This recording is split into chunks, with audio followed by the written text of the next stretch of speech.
Hello, today I'm going to talk about why India sucks, or why India as a modern country is very bad. It sucks. Bad, bad. So, the first thing I'm going to talk about is DALITS.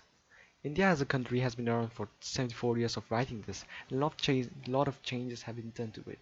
And India is one of the most secular country in the planet. But not a lot of people in India get to practice it. It includes Dalits, who the Hindu society thinks untouchable or impure and are openly discriminated upon the daily basis and frequently killed by the example of higher castes. In mid-July, the smiling bicep that Mr. Singh won a brief fame by scoring a flawless 100 out of 100 in each of 5 subjects in school leaving exams, the best marks in the country. He wants to study history, he told the interviewers, and enter the Indian Administrative Services in top echelon of the bureaucracy. Mr. Paul, in the contrast, wearing a pink shirt and red trousers in a viral video last year in which two young men from the land-owning Jat caste forced him to pull down his trousers and then beat him with heavy sticks. His tormentors were angry because Mr. Paul found a job in a factory making smartphone screens, refused to work their land or look after the cows as the Dalits in his Jat dominated the village have done for generations. I can't get any more of this article because it's blocked behind a paywall, but there are more instances of discrimination. For example, during this COVID-19, an upper caste COVID-19 patient from the Uttar Pradesh and Nainital refused to eat a food isolation center because it was prepared by a Dalit cook. Such incidents of refusal to eat have been reported in several other states. Mr. Sudhakar, who returned to his village from Chennai due to lockdown, was killed by his father-in-law when he tried to meet his wife of 6 months who belonged to upper caste. Last year, Dr. Tadiv died by suicide as she was harassed and tortured in her medical institution on basis of her caste. And also, how police are involved in the discrimination. People even made hashtags about it, but unfortunately it didn't trend. Everyone turned a blind eye to this case. On May 27, 2020, a 32-year-old highly educated socialist activist, Vanchit Bhujan Aghadi, sorry I butchered that name, Urban Bonsat, died under suspicious circumstances. He was a social worker, MPSC aspirant, and breadwinner for his family.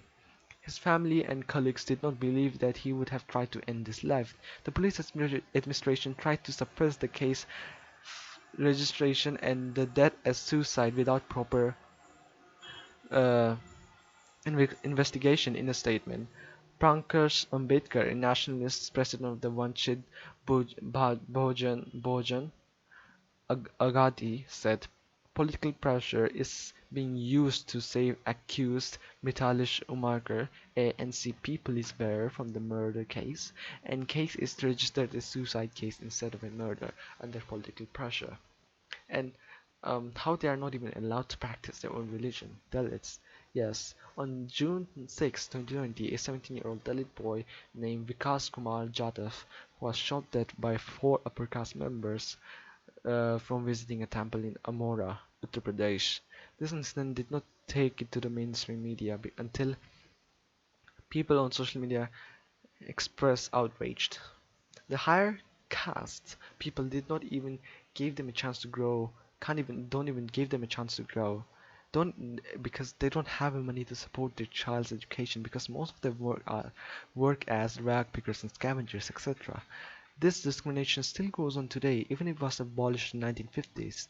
More than 90% of the employees in the sanitation and cleaning sectors are Dalits. And even though these jobs were marked as essential jobs during the pandemic, they are called corona and way of saying that they are carriers of this virus and is used as a slang. But India has a lot of other problems like discrimination against women.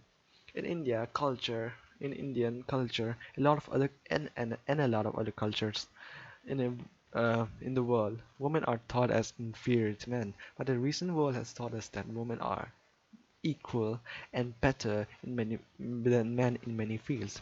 But in India, is there is a system like system called dowry, which basically means that bride's parents have to give money or land or any kind of thing that holds a large sum of value, money, to the groom's family. This has led to the family belonging to the Hindu practices, dowry killing girl child as soon as she's born or inside a mother's womb as a foetus. So now this basically happens in like a lot of religion, but culture. But in Hindu, it's like the most widespread, it's the most common one. The system has also led to the domestic violence against women, where men only marries the women for the dowry and leaves them afterwards. And because of this, India has the lowest child sex ratio. For every 1,000 boys in India, there are only 914 girls, census by 2011. And discrimination continues in every aspect, be it education, health, protection, or participation. The girl child is always treated unequally. Indian society hasn't been awake for the importance of empowering the woman. And this discrimination continues in every aspect, be it education, health, protection, or participation. The girl child is always treated unequally. Indian society still hasn't been awake for the importance of empowering the woman. Statistics still narrates a grim story of female foeticides, girl child discriminated and gender biases. Almost 41% of married women in India are married as childs. District Information System of Education.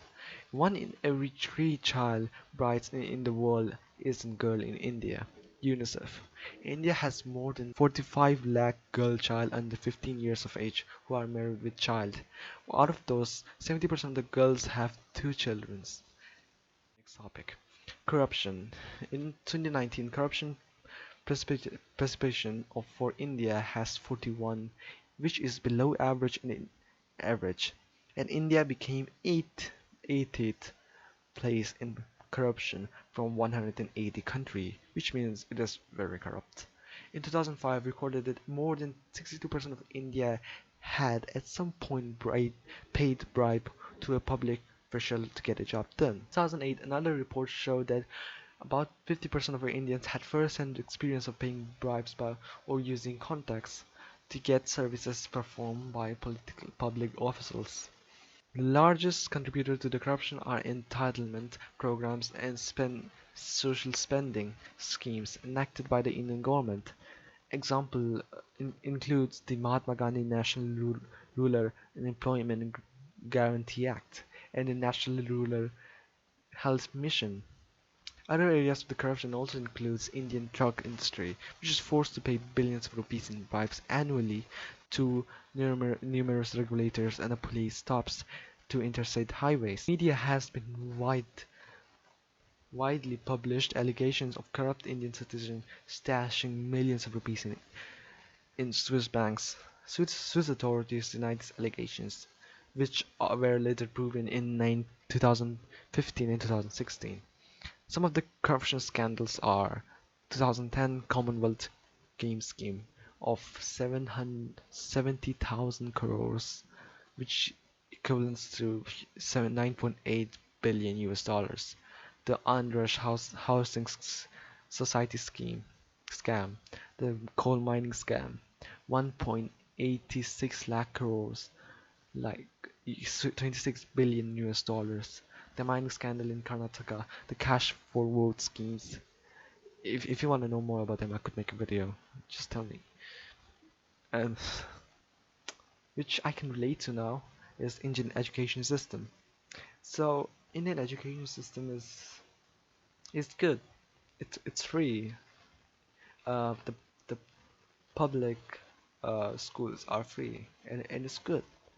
But a lot of a lot of government schools lack a basic infrastructure and lacks the basic needs for the school, like a seat, like like a seat or a desk, or even a copy or a book.